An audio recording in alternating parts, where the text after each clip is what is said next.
प्रधानमंत्री नरेंद्र मोदी गरीबों के मसीहा बन गए। क्यों?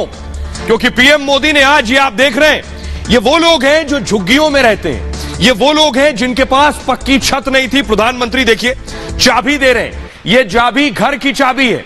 प्रधानमंत्री ने इन गरीबों को, जिनके घरों पर सर के ऊपर पक्की छत नहीं थी, पक्का मकान नहीं था, उन्हें प्रधानमंत्री ने आज फ्लैट दिए, आलीशान फ्लैट। तस्वीरें अगली दिखाइए जरा, अगली तस्वीर। ये जो झुग्गियां आप देख रहे हैं, ये झुग्गियों में रहने वालों को पीएम ने आलीशान फ्लैट दिया है। इंसान का एक ही सपना होता है, एक मकान बनाने का, एक अपना मकान, अपना घर। सोचिए जो झुग्गी में रहते थे, जिनके घरों पर पक्का मकान नहीं था, ये आलीशान फ्लैट जो देख रहे हैं आप, प्रधानमंत्री ने इन आलीशान फ्लैट्स की चाबियां बांटी हैं इन गरीबों को। इसलिए इन गरीबों के लिए प्रधानमंत्री किसी मसीहा से कम नहीं है। अगली तस्वीर दिखाइए जरा, फ्लैट हम अंदर से कैसा दिखता है, ये देखिए, ये है फ्लैट, ये फ्लैट के अंदर की तस्वीरें हैं। फ्लैट के अंदर किचन है, बाथरूम है, कमरा है, डाइनिंग है, ये सारी चीजें इस फ्लैट के अंदर मौजूद हैं। तो जिन लोगों को ये फ्लैट की चाबियां मिली, वो प्रधानमंत्री के लिए क्या कह रहे हैं, जरा पहले उन्हें सुनिए। हमने तो कभी सोचा ही नहीं था, जो सपने में भी नहीं सोचा था।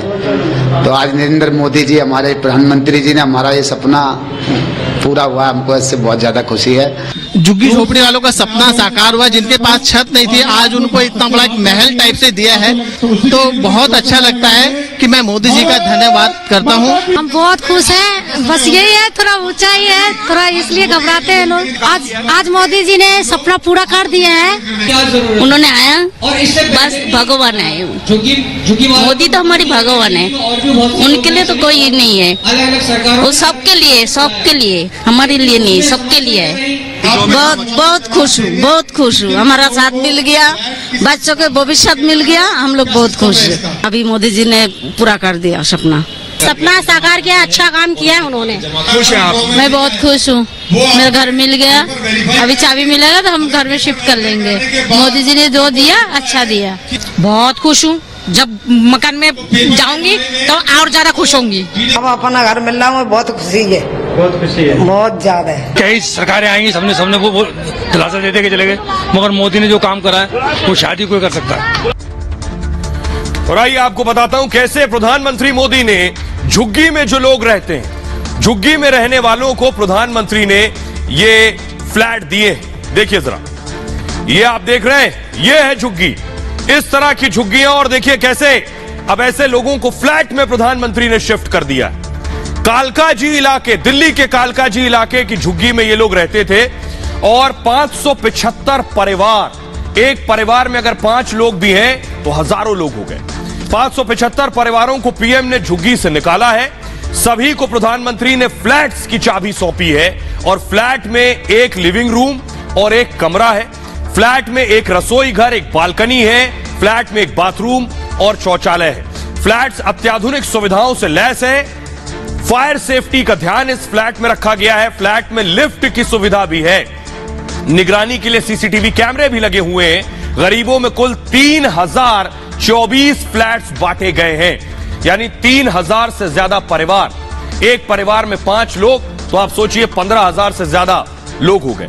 हर टावर की ऊंचाई 14 मंजिल है, और डीडीए 2 साल तक इनका मेंटेनेंस देखेगी। 345 करोड़ की लागत से इनका निर्माण हुआ है। सिर्फ ये फ्लैट नहीं है, आगे आपको और बताऊंगा। जरा प्रधानमंत्री नरेंद्र मोदी को सुनिए पहले।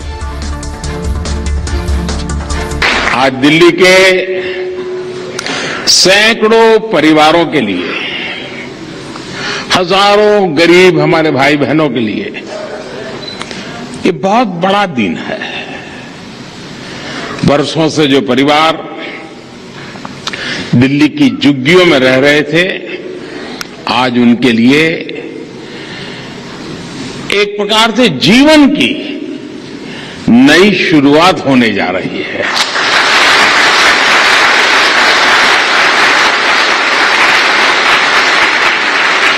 दिल्ली के गरीब परिवारों को पक्का घर देने का जो अभियान शुरू हुआ है, वो यहां के हजारों गरीब परिवारों के सपने को पूरा करेगा।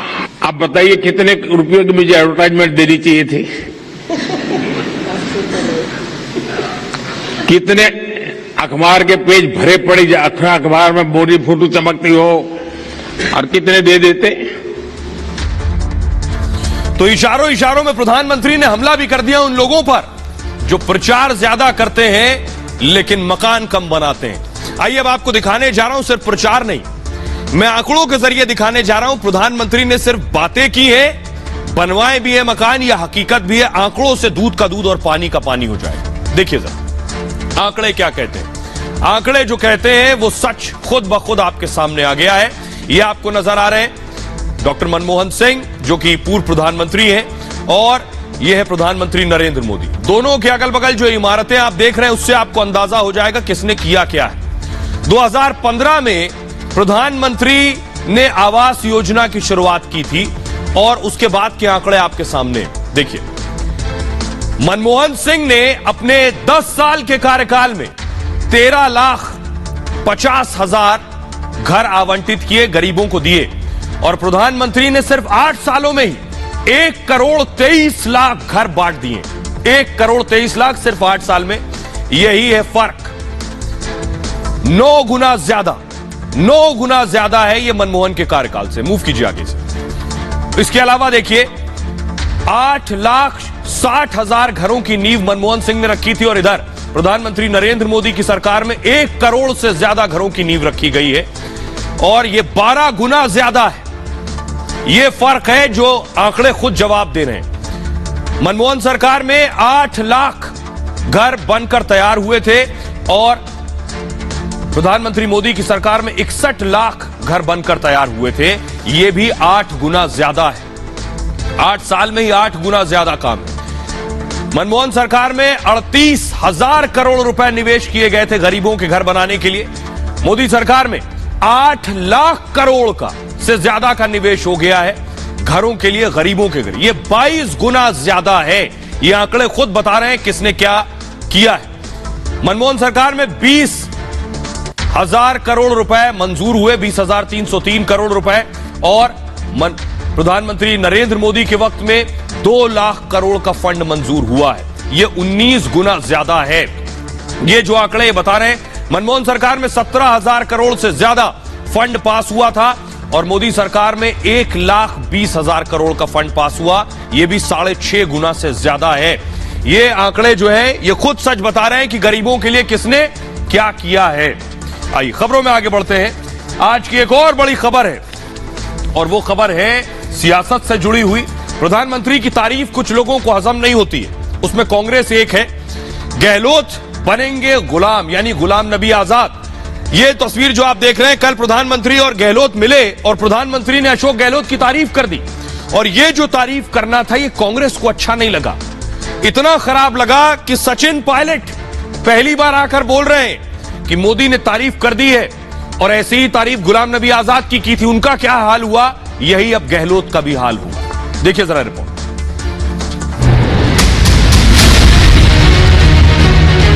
हमारी जो मुख्यमंत्रियों की जमात थी उसमें भी अशोक जी सीनियर मुख्यमंत्रियों में से एक है।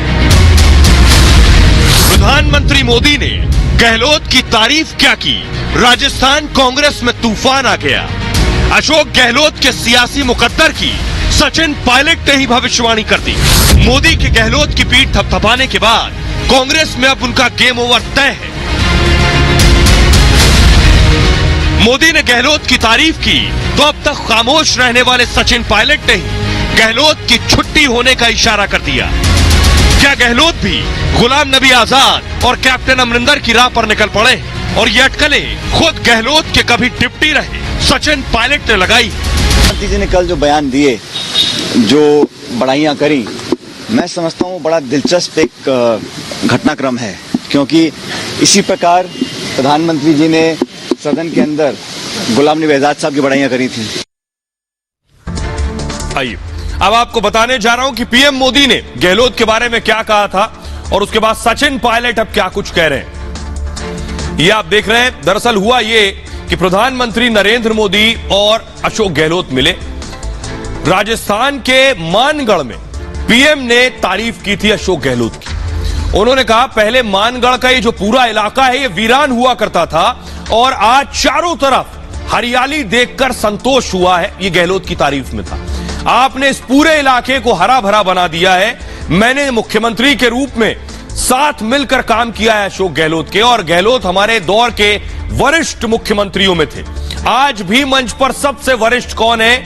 अशोक गहलोत है। कोरोना के दौरान भी प्रधानमंत्री मोदी ने अशोक गहलोत की तारीफ की थी और भीलवाड़ा मॉडल के गहलोत की सराहना की थी। टेस्टिंग को लेकर कोशिशों की भी तारीफ की थी। अब हुआ क्या? सचिन पायलट जो अब तक खामोश थे, एक शब्द नहीं बोल रहे थे अशोक गहलोत के बारे में। इतना बवाल हुआ कि सारे विधायक इनके खिलाफ खड़े हो गए, तब भी कुछ नहीं बोला।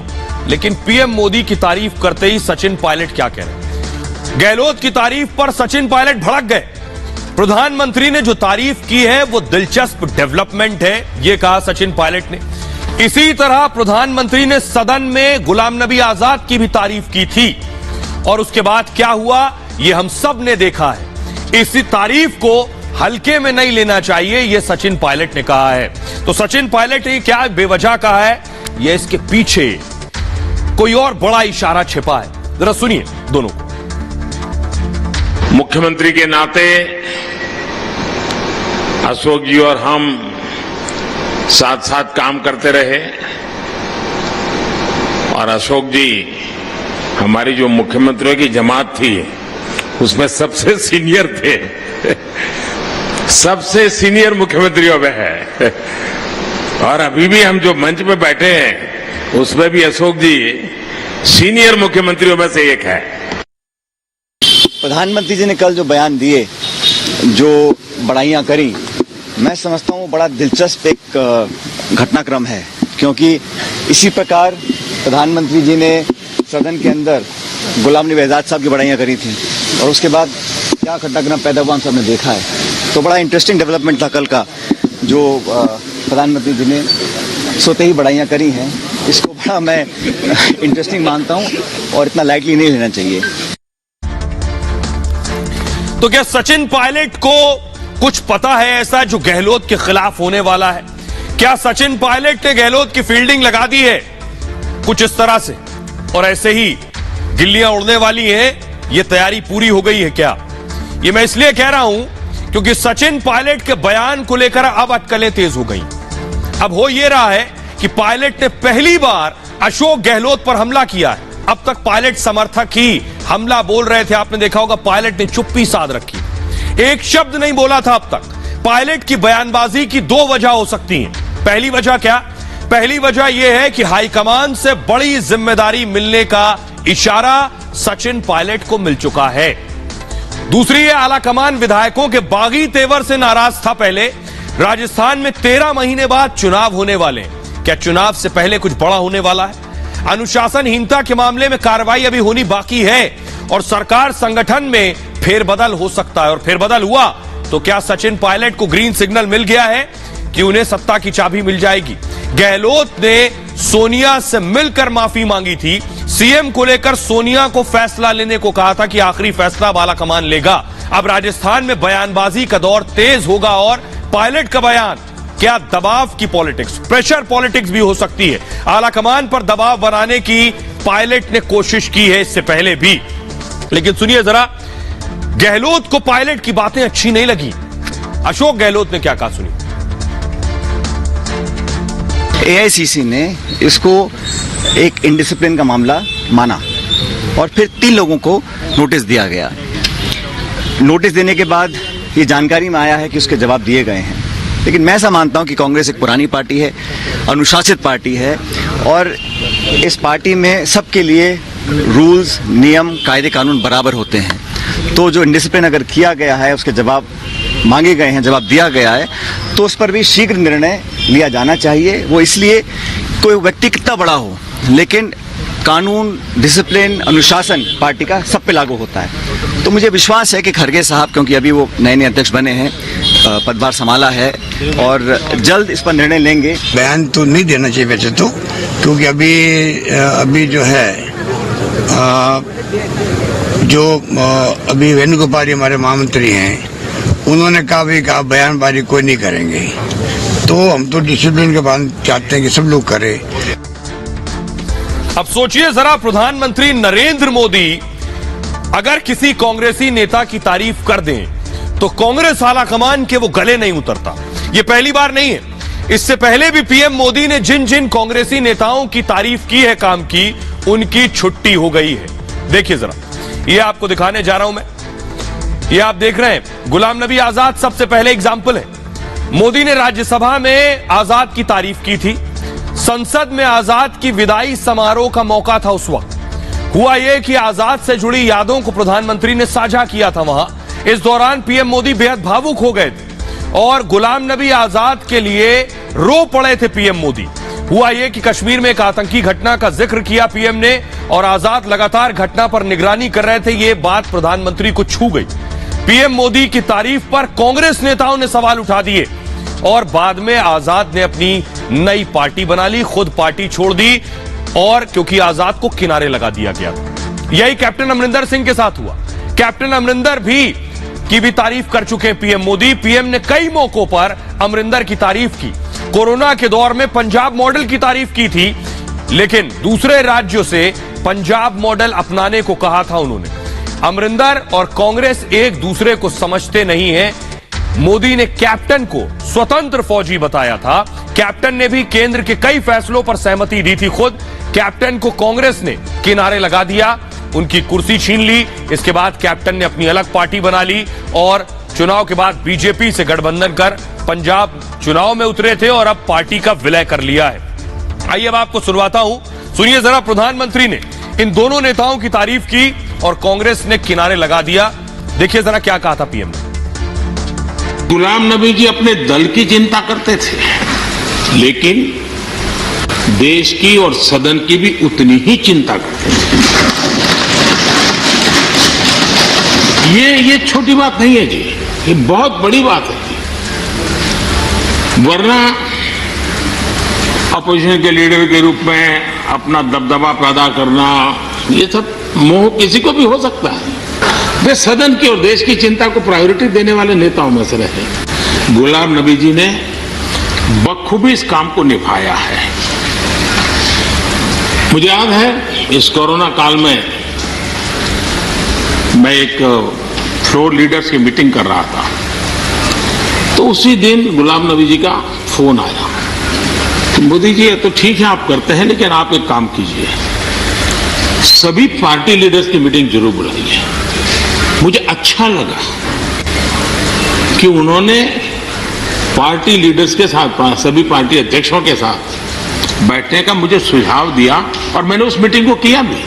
वो गुलाम नबी जी के सुझाव पर किया था। कैप्टन साहब की सरकार को दिल्ली के नेता कह रहे हम नहीं चलाते थे, भारत सरकार चला रही थी।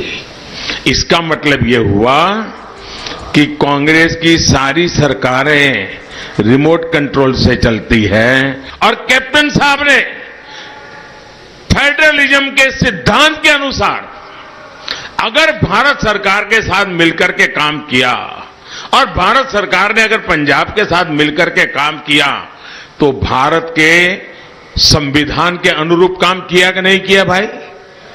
किया कि नहीं किया?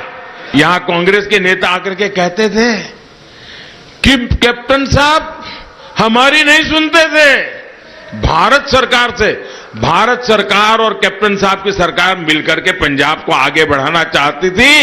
ये रोड़े अटकाते थे और जब रोड़े अटकाने की उनकी ताकत इतनी बढ़ गई कि आखिर उन्होंने कैप्टन साहब को ही विदा कर दिया।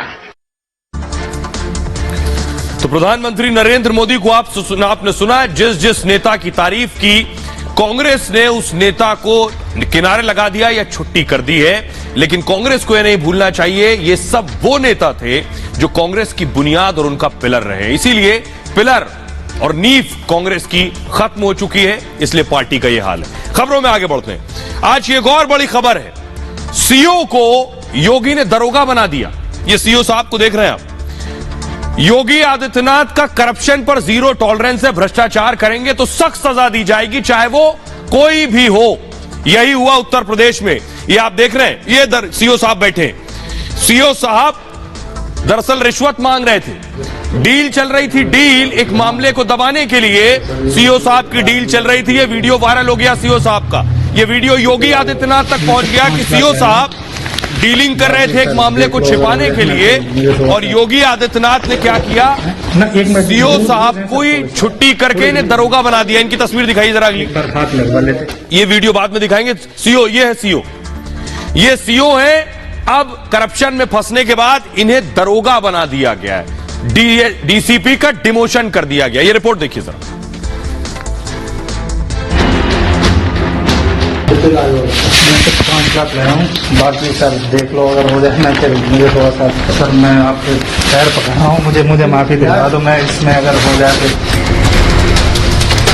योगी के उत्तर प्रदेश में अब भ्रष्टाचारियों की खैर नहीं, करप्शन किया तो योगी सीधे नाप देंगे। यह है उत्तर प्रदेश के सीओ जो कभी सीओ हुआ करते थे, करप्शन में पकड़े गए तो योगी ने सीओ से दरोगा बना दिया। डीसीपी का डिमोशन हो गया। भ्रष्टाचार पर योगी का दंड सिर्फ यूपी में ही नहीं, पूरे देश में नजीर बन चुका है। रामपुर में करप्शन करने वाले सीओ को कुर्सी से उतारकर दरोगा की वर्दी में खड़ा कर दिया है। उत्तर प्रदेश के अंदर रूल ऑफ लॉ को हम पूरी मुस्तैदी के साथ लागू करेंगे और प्रदेश के अंदर कानून के साथ खिलवाड़ करने की छूट किसी को नहीं देंगे। और आइए अब आपको बताते हैं सीओ कर क्या रहे थे जिन्हें योगी ने दरोगा बना दिया है। उनके बारे में देखिए क्या कर रहे थे सीओ साहब। ये आप देख रहे हैं, ये सीओ है। सीओ से इन्हें इंस्पेक्टर से सीओ बने थे और सीओ से दरोगा बन गए। विद्या किशोर पुलिस में एसआई पद पर इनकी नियुक्ति हुई थी। बदकिस्मती से ये योगी के राज में बन गए सीओ और करप्शन कर रहे थे, इसलिए वापसी हो गई इनकी दरोगा के पद पर। हुआ यह कि पदोन्नति मिलने के बाद सीओ बनाया गया था इन्हें। 30 अक्टूबर 2018 को विद्या किशोर सीओ बने। 2021 में सीओ की पोस्टिंग इनकी रामपुर में हुई। इसी दौरान विद्या किशोर पर रिश्वत का आरोप लगा। सीओ का रिश्वत से संबंधित वीडियो वायरल हुआ और वीडियो में 5 लाख रुपए की रिश्वत लेते हुए नजर आ रहे हैं।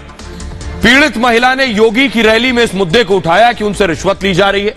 रैली में महिला ने आत्मदाह की भी चेतावनी दी है। अब मामले में इंस्पेक्टर अस्पताल संचालक भी आरोपी हैं। ये बात योगी तक पहुंची। उसके बाद देखिए एक्शन। एफआईआर में सीओ समेत 3 लोगों के नाम दर्ज थे। सीओ विद्या किशोर को सस्पेंड किया गया। न सिर्फ सस्पेंड किया गया, जांच में विद्या किशोर पर आरोप सही पाए गए।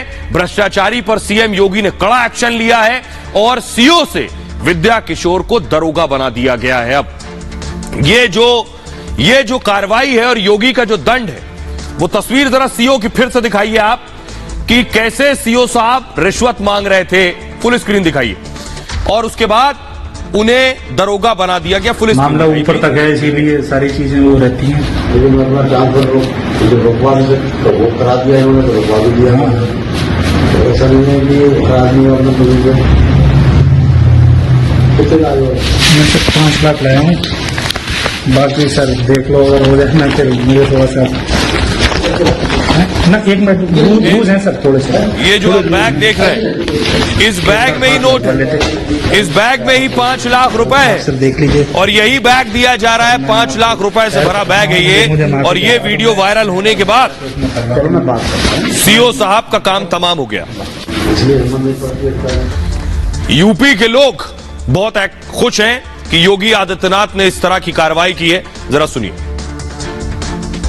बारे में जो जांच करी गई थी और जांच में सत्यता पाए जाने पर मुख्यमंत्री जी ने बहुत ही उचित निर्णय लिया है और ये एक तरीके से पूरे उत्तर प्रदेश के सभी करप्ट अधिकारियों के लिए एक सीख होगी। जितने भी अन्य घूस लेने वाले करप्ट व्यक्ति हैं, उनके मन में एक वो भय आएगा कि ना उनको हटाया जा रहा है, पर उनकी बिल्कुल उनको जमीन से लाकर पाताल में डाला दिया जा रहा है। इसके लिए बहुत सराहना कार्य किया है योगी जी ने। योगी सरकार को भ्रष्टाचार पसंद नहीं है, तो अगर वो अभी से ये नहीं करेंगे तो भी इसी तरह तो भ्रष्टाचार होता रहेगा। जो जैसा करेगा उसको वैसा ही मिलेगा।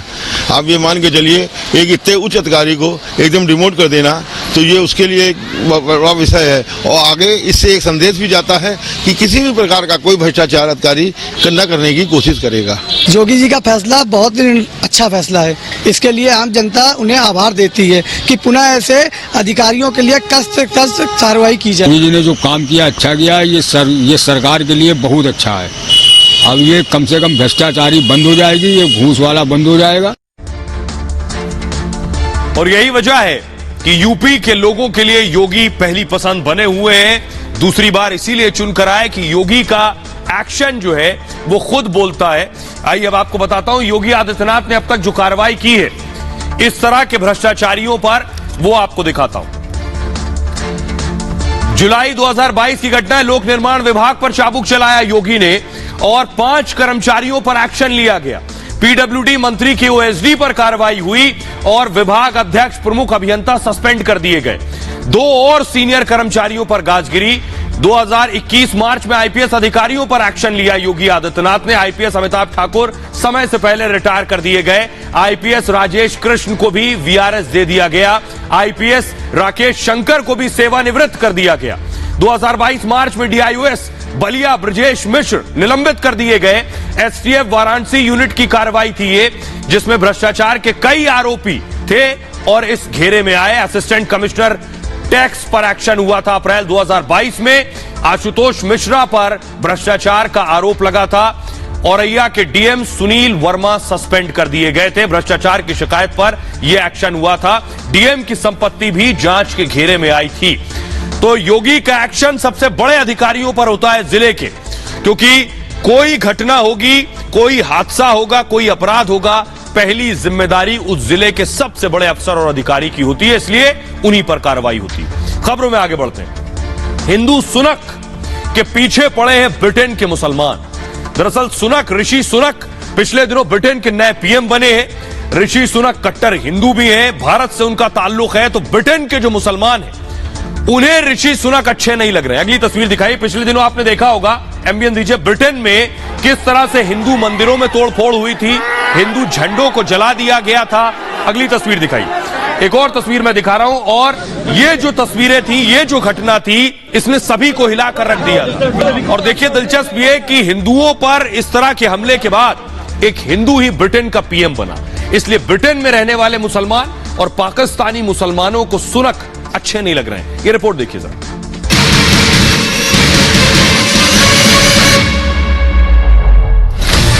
ब्रिटेन के नए पीएम बने ऋषि सुनक वहां के मुसलमानों के निशाने पर हैं।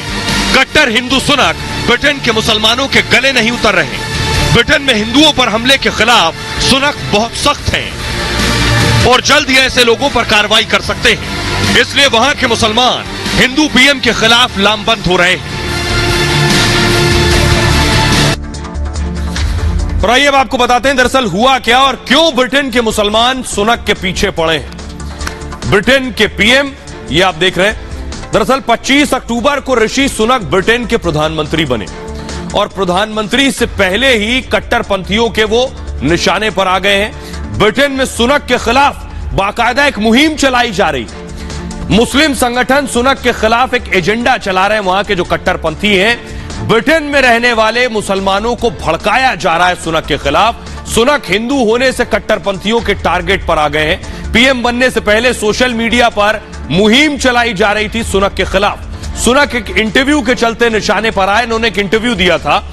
लेस्टर में जो बवाल हुआ हिंदुओं के खिलाफ, उसको लेकर सुनक से सवाल किया गया था, जिस पर सवाल पर सुनक ने पाकिस्तानी युवकों का जिक्र किया था कि ब्रिटेन में हिंदुओं पर जो हमले हुए, जो हंगामा हुआ, जो आगजनी हुई, उसमें पाकिस्तानी मुसलमान और पाकिस्तानी युवक शामिल थे। मुसलमानों का नाम लेने से ब्रिटेन के कट्टरपंथी भड़क गए हैं और इंटरव्यू में सुनक ने दोषियों पर कार्रवाई का वादा किया है। कट्टरपंथी नहीं चाहते थे कि सुनक प्रधानमंत्री बनाए जाएं ब्रिटेन के। अब ऋषि सुनक ब्रिटेन के प्रधानमंत्री हैं और यही बात उन्हें अच्छी नहीं लग रही। आइए वो ट्वीट दिखाते हैं। सुनक के खिलाफ जो कैंपेन चल रहा है, एक हिंदू पीएम के खिलाफ ब्रिटेन में जो वहां के मुसलमान हैं जो कैंपेन चला रहे हैं, वो दिखाता हूं और किस तरह से उनसे बदला लेने की बात कर रहे हैं इस कैंपेन में। देखिए, एक शख्स ने लिखा है, बोरिस के ऋषि सुनक दाहिने हाथ रहे, यानी बोरिस जॉनसन के, जो ब्रिटेन के इससे पहले के पीएम थे। कितनी भी नीतियां बनाएं, आधार भ्रष्टाचार रहेगा, आराम मत करो। जो एजेंडा चला रहे हैं लोग, ऋषि सुनक भले ही अभी के लिए प्रधानमंत्री हो, लेकिन ऋषि सुनक ज्यादा समय तक टिकने वाले नहीं है। आम चुनाव आ रहा है, मुसलमानों को तैयार रहने की जरूरत है। तो धर्म के आधार पर देखिए किस तरह से सुनक के खिलाफ ये एजेंडा चलाया जा रहा है और सुनक के खिलाफ एजेंडा चलाने के पीछे क्या है। पीछे है मजहब, पीछे है सुनक का अपने धर्म से प्रेम, अपने धर्म से लगाव, और ना ही कभी उन्होंने इसको छिपाया है। खुलकर अपने धर्म को मानते हैं, स्वीकार करते हैं, सार्वजनिक रूप से भी उसके साथ जुड़े रहते हैं। ये आप देख रहे हैं, जब वो गाय की पूजा कर रहे थे, तस्वीर उनके प्रधानमंत्री बनने के बाद सबसे ज्यादा वायरल थी। और यही वजह है कि ऐसे कट्टरपंथियों के गले नहीं उतर रहे हैं सुनक। सुनक की कौन कौन सी चीजें इस वक्त सबसे ज्यादा चर्चाओं में है, वो मैं आपको दिखाने जा रहा हूं। देखिए, ऋषि सुनक खुद को हिंदू गर्व के साथ कहते हैं। कट्टरपंथियों को यह अच्छा नहीं लग रहा। मंच से भी सुनक खुद को गौरवशाली हिंदू बताते हैं। यह भी कट्टरपंथियों के गले नहीं उतर रहा। 2020 में जब वित्त मंत्री बनाए गए तो गीता पर हाथ रखकर शपथ ली थी सुनक ने। मीडिया ने सवाल किया तो कहा था, मैं धर्म से हिंदू हूं और ब्रिटेन का नागरिक हूं, इसलिए धर्म मेरा हिंदू है, हिंदू मेरा धर्म है, गर्व से कह रहा हूं। ऋषि अपनी डेस्क पर गणेश की प्रतिमा रखते हैं और साथ ही साथ सुनक ने लोगों से बीफ त्यागने तक के लिए कहा था। ब्रिटेन के पीएम ऋषि सुनक खुद भी बीफ नहीं खाते हैं। पीएम बनने के बाद कट्टरपंथियों के इसीलिए निशाने पर हैं। आइए अब आपको एक और तस्वीर दिखाने जा रहा हूं कि सुनक का ताल्लुक भारत से है और सुनक की टीम में एक शख्स है जो भारत का है और भारत में भी बिहार का रहने वाला है। तो बिहार के लोगों के लिए बहुत गर्व की बात है, वैसे पूरे देश के लिए गर्व की बात है, लेकिन ये जो युवक देख रहे हैं ये बिहार के सीमांचल का रहने वाला है। इसके बारे में आपको बताता हूं। ब्रिटेन पीएम की टीम में ये जो बिहार का लाल है, ये कौन है? बहुत कम इसकी उम्र है कि बिहार का शख्स ब्रिटेन में और ब्रिटेन के पीएम की कोर टीम में। देखिए जरा, बिहार के सीवान के रहने वाले हैं, प्रज्वल नाम है इनका। प्रज्वल पांडे की उम्र करीब 19 साल है। सुनक की जीत में प्रज्वल का बड़ा हाथ था। प्रचार कमेटी के सदस्य भी रहे प्रज्वल, सोशल मीडिया पर प्रचार भी करते रहे। बीजेपी और आरएसएस के नेता पीएफ 2016 में प्रज्वल कंजर्वेटिव पार्टी में शामिल हुए हैं और इसी दौरान प्रज्वल ने संसद में भाषण दिया। सुनक ने प्रज्वल को कोर टीम का हिस्सा बनाया है। चुनाव के दौरान प्रज्वल भी कैंपेन का हिस्सा रहे हैं। सुनक की सफलता में प्रज्वल भी हिस्सेदार है और सोशल मीडिया पर सुनक के प्रचार को देखा था। प्रज्वल करीब 10 साल से ब्रिटेन में रह रहे हैं। प्रज्वल के पिता राजेश सॉफ्टवेयर इंजीनियर हैं और माता मनीषा पांडे एक शिक्षिका है, टीचर है। बहन प्रज्वला प्रांजल कैम्ब्रिज यूनिवर्सिटी से पीएचडी कर रही हैं और खुद प्रज्वल किंग एडवर्ड में पढ़ाई कर रहे हैं। इसलिए एक बिहार का लाल है ब्रिटेन में और वो भी सुनक की टीम में। खबरों में आगे बढ़ते हैं। अब बात करते हैं जंग के मैदान की, जो दायरा बढ़ाता जा रहा है हर रोज। वर्ल्ड वॉर का काउंटडाउन शुरू हो गया है। ये मैं क्यों कह रहा हूं? क्योंकि अब जंग का एक और मुहाना तैयार हो गया और इसी को वर्ल्ड वॉर कह रहे हैं। क्योंकि अब सिर्फ रूस और यूक्रेन की जंग नहीं हो रही है, अब पुतिन और बाइडेन भी आमने सामने, और ये जंग और आगे बढ़ गई है। आगे बढ़कर 2 मुस्लिम देश आमने सामने हैं। ईरान और सऊदी अरब में भी जंग हो सकती है। बड़ी ब्रेकिंग न्यूज इस बीच आ रही है, आपको बता दें। ईरान कर सकता है सऊदी अरब पर हमला, इराक पर भी हमला बोल सकता है ईरान। खाड़ी देशों में तनाव लगातार बढ़ रहा है। ये बड़ी जंग है।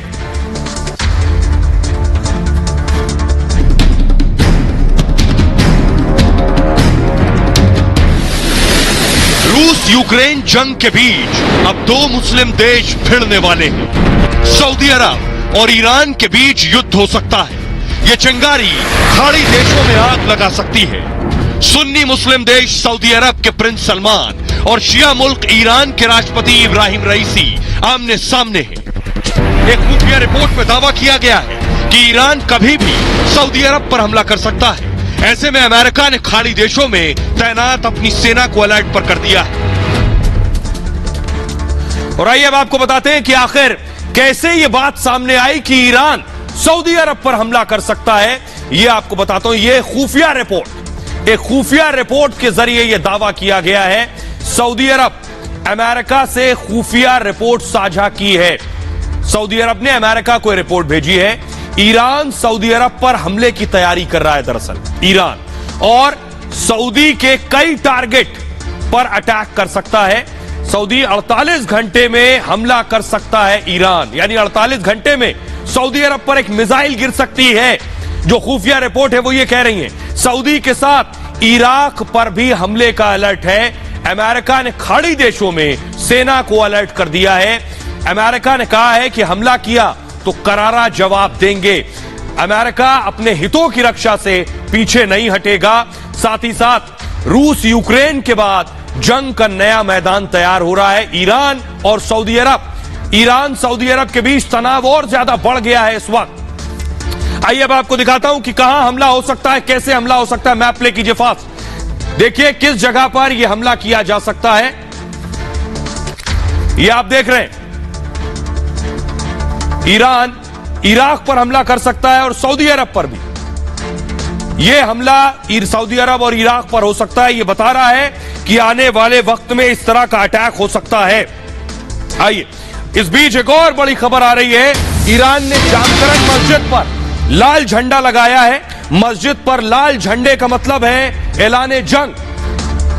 ईरान ने जामकरन मस्जिद पर यह झंडा लगा दिया है। खबर मिल रही है मस्जिद पर लाल झंडे का सीधा मतलब है ऐलान जंग। आइए मैं आपको दिखाने जा रहा हूं, ये जो तस्वीर आप देख रहे हैं, ये जो मस्जिद पर झंडा देख रहे हैं, ये झंडे का मतलब है ऐलान जंग। ये जो लाल झंडा ईरान ने लगाया है, इसका सीधा मतलब है कि अब युद्ध हो सकता है। इसके अपने आप में बहुत मायने। सरफेस फ्लोर ग्राफिक्स है, मैं आपको बताऊंगा कि कैसे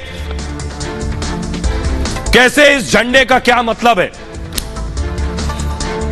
ये आप देख रहे हैं, ईरान ने जामकरन मस्जिद पर यह झंडा फहराया है। वो आपको नजर आ रहा है लाल झंडा। मस्जिद पर लाल झंडे का मतलब है ऐलान जंग। ईरान ने सऊदी अरब को जंग का सीधा संदेश दे दिया इस झंडे के जरिए। 2020 में ईरान ने इसी मस्जिद पर लाल झंडा लगाया था 2020 में, और कमांडर सुलेमानी की मौत के बाद यह झंडा लगाया था ईरान ने। अमेरिकी मिसाइल अटैक में सुलेमानी की मौत हो गई थी। और मूव कीजिए फास्ट। ईरान ने अमेरिका से बदला लेने का ऐलान किया है। अमेरिका को गंभीर परिणाम भुगतने की वार्निंग भी दी है। ईरान ने इराक पर मिसाइल अटैक किए थे उसके बाद, और इराक में अमेरिकी लोगों को निशाना बनाया गया था। मस्जिद पर फिर से झंडा लगने से तनाव और ज्यादा बढ़ गया है। आइए मैं आपको दिखाने जा रहा हूं क्यों झंडा फहराया था। यह है कासिम सुलेमानी। कासिम सुलेमानी को आप देख रहे हैं। कासिम सुलेमानी का पर ड्रोन से अमेरिका ने अटैक किया था और कासिम सुलेमानी की उसके बाद मौत हो गई थी। यह कासिम सुलेमानी की तस्वीर आप देख रहे हैं। कमांडर थे ईरान के, और इनकी मौत के बाद उसी मस्जिद पर लाल झंडा लगाया गया था और अमेरिका से बदला लिया गया। इस बीच बड़ी खबर आपको बता दें, यह कि खाड़ी देशों में तनाव पर पेंटागन की नजर है, यानी अमेरिका की नजर है इस तनाव पर। अमेरिका ने ईरान को चेतावनी दे दी है, ईरान ने हमला किया तो जोरदार जवाब देंगे, ये साफ कर दिया है। तस्वीर मैं आपको दिखाने जा रहा हूं पेंटागन की। यह है अमेरिका का रक्षा विभाग पेंटागन, यानी ईरान अगर सऊदी अरब पर हमला करता है तो पेंटागन ने पूरी तैयारी कर ली है। पेंटागन के सचिव ने क्या कुछ जवाब दिया है इस पर, यह आपको बताने जा रहा हूं। खाड़ी देशों में तनाव पर बाइडेन की पूरी नजर है जो इस वक्त स्थिति है। अमेरिका के रक्षा विभाग ने सीधी वार्निंग दी है। सऊदी अफसरों के संपर्क में पेंटागन है। सऊदी अरब पर खतरा बना हुआ है, इराक पर भी हमला हो सकता है। खतरे की स्थिति में अमेरिका चिंतित है और खाड़ी देशों में अपनी सेना को अलर्ट कर दिया है पूरी तरह से। खाड़ी देशों में अमेरिकी ठिकानों की सुरक्षा और बढ़ा दी गई है। अमेरिका ने कहा है हम रक्षा के अधिकार को जानते हैं और जवाबी कार्रवाई के लिए हम पूरी तरह से तैयार हैं। सहयोगियों की रक्षा से भी संकोच नहीं करेंगे। आइए हमारे साथ खास मेहमान लगातार मौजूद है। क्या वाकई ईरान सऊदी अरब पर मिसाइल अटैक कर देगा अगले 48 घंटे में? हमारे साथ जीडी बख्शी जुड़ रहे हैं। बख्शी साहब, 48 घंटे का टाइम है। खुफिया रिपोर्ट कह रही है कि 48 घंटे में बम मार देगा ईरान सऊदी पर। क्या हम वर्ल्ड वॉर के अंदर दाखिल हो चुके हैं? रूस और यूक्रेन की जंग इंटेंसिफाई होने वाली है और अब जो है ईरान वो परेशान हो गया है। जो वहां पे सिविल अनरेस्ट हो रहा है वो सऊदी अरेबिया को ब्लेम कर रहा है। सऊदी अरेबिया को फिक्र पड़ रही है कि वो उसके एनर्जी इंफ्रास्ट्रक्चर पे स्ट्राइक करेगा। ये उसने अमेरिका के साथ शेयर किया है। अमेरिका दबाव में लाना चाहता है सऊदी अरेबिया को। तो यहां भी जंग छिड़ने के कुछ आगाज बन रहे हैं। होता क्या है ये तो वक्त बताएगा, लेकिन आगाज जरूर है कि ये जंग यहां भी बढ़ सकती है। हमारे साथ बने रहिए बख्शी साहब, आपके पास दोबारा वापस आएंगे। फिलहाल शुक्रिया। तो खबर यह है, आपको बताने जा रहा हूं कि आखिर आगे की तैयारी क्या है। ये मैं इसलिए बता रहा हूं तैयारी कि कैसे आगे की तैयारी। सऊदी और ईरान के बीच जंग क्यों हो रही, देखिए सऊदी और ईरान के बीच जंग की वजह है ईरान सऊदी अरब में दरअसल पुरानी रंजिश है। सऊदी अरब अमेरिका में दोस्ती है, यानी सऊदी अरब और अमेरिका दोस्त हैं। ईरान और अमेरिका में दुश्मनी है। रूस यूक्रेन जंग में रूस के साथ ईरान है, बिल्कुल धड़े अलग हो गए। अमेरिका रूस अलग है, अमेरिका का दोस्त सऊदी अरब है और ईरान का दोस्त है रूस। यह है दुश्मनी। रूस को ड्रोन कौन भेज रहा है? ईरान। दुश्मन का दुश्मन दोस्त बन गया। 2016 से राजनयिक संबंध सऊदी अरब के साथ नहीं है ईरान के। ईरान में अस्थिरता फैलाने का आरोप लगाया है और यानी हिजाब विरोधी कलह से ईरान जूझ रहा है और इसका आरोप अमेरिका पर लगाया है, सऊदी पर। अंदरूनी मामलों में दखल का इल्जाम ईरान ने लगाया है। हिजाब मामले में हस्तक्षेप न करने को कहा है। इस वक्त स्थिति बहुत खराब है ईरान के अंदर हिजाब को लेकर जो प्रोटेस्ट हो रहा है। सऊदी पर आंदोलन और भड़काने का आरोप लगाया है। बात न मानने पर अटैक को तैयार है ईरान। यह है बड़ी वजह। आइए इस बीच बड़ी खबर आपको बता दें कि 2019 में कैसे 2019 में भी इसी तरह का हमला ईरान कर चुका है सऊदी पर। ये आप देख रहे हैं तेल डिपो में जो आग लगी हुई है, ये आग भी ईरान के हमले पर लगी, ऐसा आरोप लगाया। तेल डिपो सऊदी अरब का था। 2019 में ईरान ने अटैक किया। अगली तस्वीर दिखाई जरा, ये आप देख रहे हैं, ये इराक पर ईरान ने हमला किया था, बम गिराया था, क्योंकि इराक में अमेरिकी फौज है, अमेरिकी लोगों को टारगेट करना था, इसलिए ईरान ने इराक पर हमला किया था। तो सवाल यह है कि अब अगर ईरान और सऊदी अरब में जंग हुई तो दुनिया दो धड़ों में बंट जाएगी। कैसे बटेगी आपको दिखाने जा रहा हूं, कौन किसकी तरफ होगा इस जंग में। ये आप देख रहे हैं, ये ईरान है और ये सऊदी अरब है। ईरान सऊदी अरब में जंग छिड़ेगी। रूस और अमेरिका, रूस ईरान के साथ होगा और अमेरिका सऊदी अरब के साथ होगा। इसके अलावा नॉर्थ कोरिया यानी किम जोंग उन पुतिन के साथ यानी ईरान के साथ होंगे, और साउथ कोरिया होगा अमेरिका के साथ यानी सऊदी अरब के साथ। जिनपिंग होंगे ईरान के साथ क्योंकि पुतिन के दोस्त हैं, और इजराइल होगा सऊदी अरब के साथ। तो दुनिया इन हिस्सों में इस तरह से बढ़ जाएगी। ये नया वर्ल्ड ऑर्डर होगा। इस नए तरीके से दुनिया खंड खंड हो जाएगी। इसी के लिए मैं कह रहा हूं ये वर्ल्ड वॉर की शुरुआत ही है। वर्ल्ड वॉर में ऐसे ही दुनिया के अलग अलग देश लड़ेंगे, तभी ये विश्व युद्ध तृतीय होगा। इस बीच एक और बड़ी खबर मिल रही है, जंग को भड़काने वाली खबर है ये। खबर यह है कि रूस को सबसे घातक ड्रोन देगा ईरान। ईरान फिर और ड्रोन देने जा रहा है। यूक्रेन पर कहर बरपाने की तैयारी है। शहीद 136 के बाद अराश ड्रोन 2 देने की तैयारी है। आइए तस्वीरें मैं दिखाने जा रहा हूं। अराश ड्रोन 2 ये देख रहे हैं आप, ये जो है नया ड्रोन अराश ड्रोन है। पहले से एक ड्रोन ईरान ने दे रखा है, ये दूसरा ड्रोन है, बहुत घातक और खतरनाक है। ये ड्रोन देने वाला है, देख रहे हैं आप, ये ड्रोन देने वाला है। अब ईरान रूस को ये ड्रोन देने का मतलब और ज्यादा तबाही और बड़ी तबाही। सरफेस फ्लोर ग्राफिक्स से जल्दी इधर आइए। एक और बड़ी तबाही होगी। इस ड्रोन के बारे में आपको बताता हूं। रूस को अराश 2 ड्रोन ईरान देने वाला है। रूस को 200 से ज्यादा ये ड्रोन देगा। पहले से ईरानी ड्रोन का रूस इस्तेमाल कर रहा है यूक्रेन पर। शहीद 136 के बाद अराश 2 ड्रोन भी देगा ये, और अराश 2 ड्रोन शहीद 136 का भी बाप माना जाता है। इतना खतरनाक है ये, 5 गुना ज्यादा विस्फोट ले जा सकता है ये। सबसे लंबी रेंज वाला घातक ड्रोन है ये, और अराश 2 की रेंज 2000 किलोमीटर की है। 2000 सबसे विनाशकारी ड्रोन में से एक माना जाता है ये। देख रहे हैं आप, इसी तरह का घातक और खतरनाक ड्रोन है। तेज रफ्तार के चलते इसे मार गिराना और ज्यादा मुश्किल होता है। शहीद 136 से रूस ने यूक्रेन में अब तक तबाही मचाई है, और यूक्रेन के खुफिया विभाग ने दावा किया है कि ड्रोन के कई हिस्सों में रूस भेजा जा रहा है, और रूस में आने पर इन सब को जोड़ा जाएगा और फिर इस पर पेंट कर रूसी निशाना बनाए जाएंगे, और यूक्रेन युद्ध में गेम चेंजर भी साबित हो सकता है ये। इस बीच एक और बड़ी खबर आ रही है, इसीलिए वर्ल्ड वॉर का एक और मैदान तैयार है। अमेरिका साउथ कोरिया की ज्वाइंट ड्रिल शुरू हो गई है, और ज्वाइंट ड्रिल पर किम जोंग उन भड़क गया है। नॉर्थ कोरिया की तरफ से 10 मिसाइलें दागी गई हैं। खबर यह है, ड्रिल की तस्वीरें मैं आपको दिखाने जा रहा हूं, जो ड्रिल चल रही है अमेरिका और साउथ कोरिया के बीच। यह है ड्रिल। खतरनाक लड़ाकू जहाज इसमें शामिल हो रहे हैं, खतरनाक फाइटर्स हिस्सा ले रहे हैं इस ड्रिल में। और इस ड्रिल को देखकर किम जोंग उन भड़क गए। किम जोंग उन ने भी इसके बाद 10 मिसाइलें दाग दी हैं एक साथ। ये आप देख रहे हैं, ये टैंक्स भी युद्ध अभ्यास कर रहे हैं। ये डराने वाला है, इसीलिए जंग के अलग अलग मोर्चे तैयार हो चुके हैं। एक और बड़ी खबर आ रही है, आपको बता दें। खबर यह है कि ब्रिटेन की खुफिया एजेंसी ने बड़ा खुलासा किया है। ब्रिटेन पर हमला कर सकता है रूस। बेलारूस में रूस ने तैनात की है किंजल मिसाइल।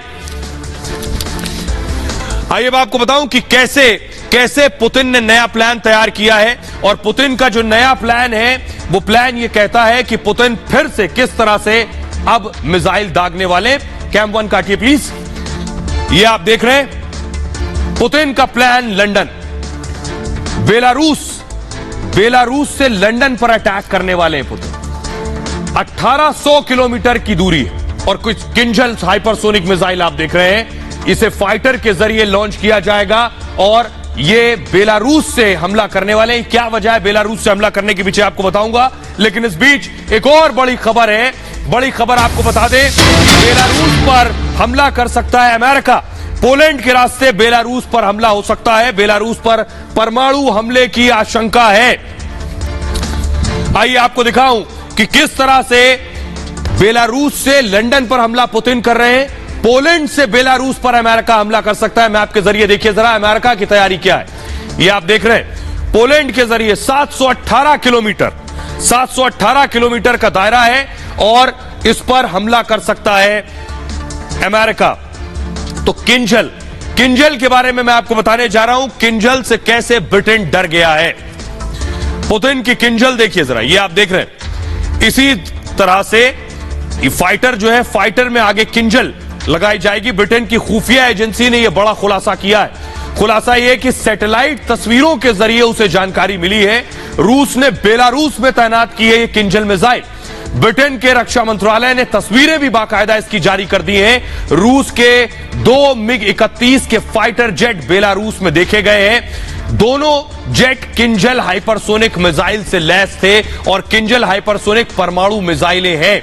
आवाज से 12 गुना ज्यादा स्पीड से उड़ती हैं। ये परमाणु बम गिराने की ताकत भी रखती हैं और साथ ही साथ मिसाइल की रेंज 2000 किलोमीटर की है। लॉन्च करने के बाद रडार भी पकड़ नहीं सकता है इस मिसाइल को। किंजल को आधुनिक ब्रह्मास्त्र का नाम भी दिया गया है। 2018 से ही रूसी हथियारों के जखीरे में यह शामिल रही है। बेलारूस से मात्र 9 मिनट में लंदन को तबाह कर सकती है। इस मिसाइल का तोड़ अमेरिका के पास भी नहीं है।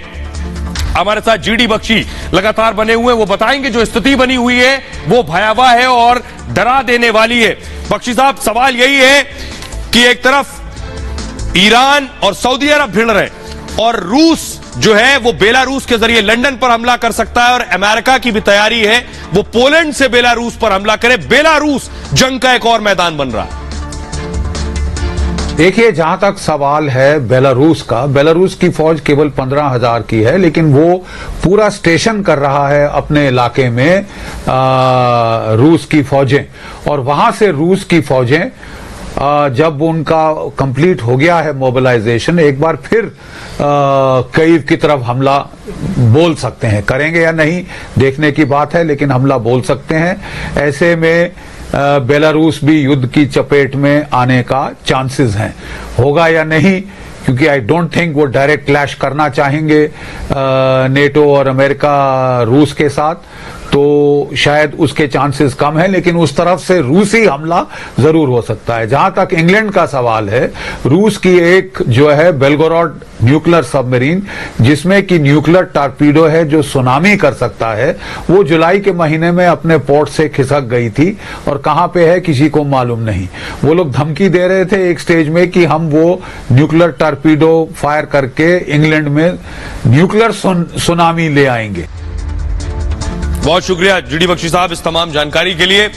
आइए खबरों में आगे बढ़ते हैं। आज की एक और बड़ी खबर है। बड़ी खबर है कि अब बारी है पीओके की।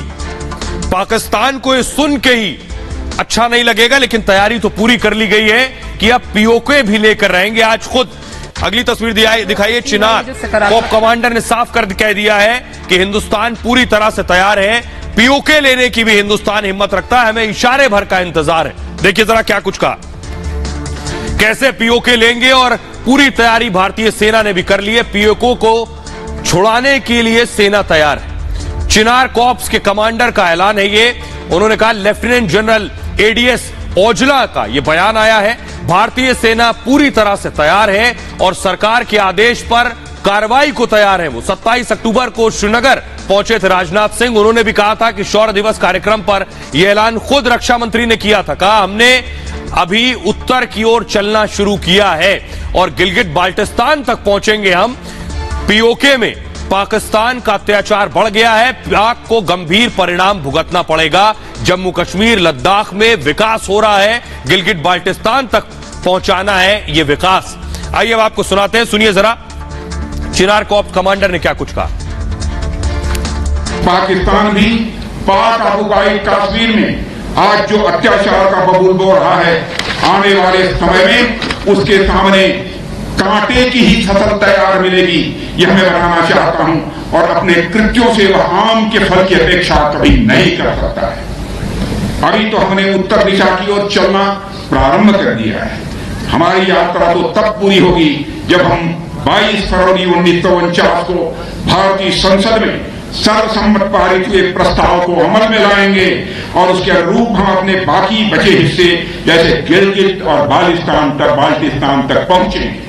कोशिशें उनकी तरफ से जो हैं वो जारी हैं, लेकिन हमने अपनी स्ट्रैटेजी और जिस तरीके से हमने ग्राउंड के ऊपर कार्रवाई की है वो इतनी दमदार रही है कि जिससे खास तौर के ऊपर जो चीज़ें हमारे को यकीनन तौर पे हमने हासिल करनी थी, हमने उनके ऊपर फोकस किया और उनको जो है हमने इस इकोसिस्टम से, सोसाइटी से, जो है आवाम से, उनको हम डिस्ट्रॉय करने में जो है वो कामयाब रहे हैं। और आइए अब आपको सुनवाते हैं पाकिस्तान के लोग क्या कहते हैं। पाकिस्तान में जो लोग रहते हैं वो भी ये मानते हैं कि भारत अगर चाहेगा तो वो पीओके भी हासिल कर लेगा, इतनी ताकत भारत रखता है। सुनिए जरा पाकिस्तान के लोगों को। आजाद कश्मीर के लोग जो है वो अब हमसे अलग होना चाह रहे हैं, लेकिन ऐसा पॉसिबल नहीं है और वो होगा भी नहीं, बल्कि दूसरा जो इंडियन ऑक्युपाइड कश्मीर है वो हमारे साथ आना चाह रहा है। आपको किसने कहा है वो हमारे साथ आना चाह रहे हैं? वो हमारे साथ आना चाह रहे हैं। अभी वहाँ किसने बताया? वोटिंग हो जाए वहाँ पे उनके लोगों के, उनसे पूछा जाए तो देखा जाए तो वो हमारे साथ आना चाहते हैं। आपने कहा वोटिंग हो जाए, हुई नहीं है, तो ये आप दावे से कैसे कह सकते हैं कि वो इधर ही आना चाह रहे? हम लोग अपनी जरूरियात यहाँ पूरा नहीं कर सकते और एक और खित्ता ऐड हो जाएगा, हम उनको क्या देंगे? वर्ल्ड वाइड इन्फ्लेशन हुई है, ठीक है, अच्छा और बुरा टाइम एक जैसा नहीं रहता। कुछ एजेंडाज होते हैं, कुछ प्रोपेगेंडाज हाईलाइट किए जाते हैं जो पूरे एक मुश्किल में हम पाकिस्तान वैसे ही घिरा हुआ है। भारत वाले तो इसलिए अलग नहीं हो रहे क्योंकि वो मकबूजा में आने के बाद भी जो है उनके वहां पे राइट्स और वहां के उनके जो इलाके हैं उनको प्रॉपर फैसिलिटेट किया जा रहा है, और पाकिस्तान के सिर्फ इसलिए जाना चाहते हैं कि उनको ये नजर आ रहा है कि अगर हम इनके साथ रहे तो हम तरक्की नहीं कर सकते, क्योंकि जो कश्मीरी है ना वो बड़े एक आजादाना ख्याल किस्म के लोग हैं और वो बड़े खुददार किस्म के लोग हैं। वो ज्यादा देर किसी से बेगिंग और मंगताए वाला काम नहीं कर सकते, तो इसलिए वो एक खुददारी के इस वक्त मूड में है। अब कश्मीरियों पे डिपेंड करता है, अगर वो हिंदुस्तान के साथ जाना चाहते हैं तो जा सकते हैं, अगर पाकिस्तान के साथ जाना चाहते हैं तो अब जा सकते हैं। ये पाकिस्तान, अभी पाकिस्तान का जो फायदा है ना वो आजाद कश्मीर से ज्यादा है इंडिया को। तो पाकिस्तान के लोग भी ये जानते हैं और मानते हैं कि भारतीय कश्मीर जो है वो कहीं बेहतर स्थिति में है जो पीओके का हिस्सा है उसके मुकाबले, इसलिए वो खुद चाहते हैं भारत में शामिल होना। बहरहाल ये भारत की बात है, मैं इतना ही। आप अपना बहुत ख्याल रखिए। एक छोटे से ब्रेक के लिए रुक रहे हैं, लौट रहे हैं कुछ और बड़ी खबरों के साथ।